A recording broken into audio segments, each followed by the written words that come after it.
আরে তো না গো, আমি ওকে খাবো না। আমি তোমাকে সেইবারে মুস্কানের সঙ্গে এসেছিলাম না, দেখেছিলাম তোমাকে একদম ভালো লেগেছিল। কিন্তু আমার কিন্তু আমি 400 বাজেটটা নিয়ে 400 টাকা নেই। না না, সেও 400 টাকায় নেই, ওই জন্যই বললাম তো, টাকা অনুযায়ী বাজেট অনুযায়ী নিয়ে 400 টাকা সে দেয় না, 350 টাকা আসছে।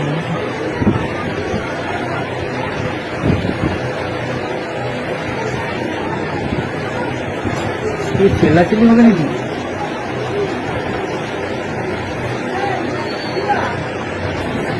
ওকে বলো না, ইমোশন করি না, এমনি বলছি।